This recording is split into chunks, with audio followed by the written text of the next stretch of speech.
यह है आरजे कार्तिक की 1 मिनट स्टोरी। ये कहानी एक चतुर चालाक आदमी की, जिसके घर पर एक बार महात्मा जी आए और उन्होंने 4 दिव्य संदेशों के बारे में बताया। महात्मा जी ने कहा कि मरने से पहले हम सबको 4 बार मैसेज आता है। भगवान हमें बताते हैं कि तुम्हारी मृत्यु आने वाली है, अब जीवन का बचा हुआ समय सुधार लो, अच्छे कर्म करना शुरू कर दो। इस आदमी ने वो बात याद रखी और सोचता रहा कि जीवन में जब वो 4 मैसेज आएंगे तो अपने जीवन में बचा हुआ समय भगवान की भक्ति में लगाऊंगा, तब तक तो पैसा कमाना है।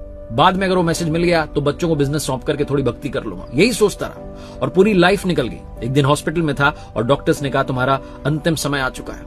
इसने अपने बेटों से कहा कि जाओ बाबा जी को बुला के लाओ। उन महात्मा जी को बुलाया गया। इसने उन बाबा जी से कहा कि आपने झूठी बातें की थी, आप तो कह रहे थे कि 4 बार संदेश आएगा, मुझे तो एक भी बार संदेश नहीं मिला। बाबा जी जोर जोर से हंसे और बोले बेटा 4 बार संदेश आया था, तुमने सारे संदेशों को नजरअंदाज कर दिया। पहली बार जब तुम्हारे बाल काले से सफेद होने लगे तो भगवान बताना चाह रहे थे कि अब मृत्यु का समय आ रहा है, समय ढलान पर है, लेकिन तुमने अपने बालों को रंग लिया और सच्चाई से मुंह मोड़ लिया। दूसरी बार जब तुम्हारे नेत्रों की ज्योति धीमी पड़ने लगी, बाहर का कम दिखाई देने लगा, समय था कि अंदर झांकना शुरू करो, ध्यान करना शुरू करो, अंतर्मुखी बनो, लेकिन तुमने चश्मा चढ़ा लिया और उस सच्चाई से मुंह मोड़ लिया।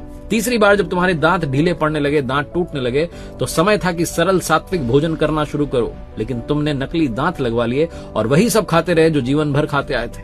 और चौथी बात, जब बीमारी आने लगी तो भगवान बता रहे थे कि मरने का समय आ रहा है, लेकिन तुम दवाइयां लेते रहे और उस सच्चाई से भी मुंह मोड़ लिया।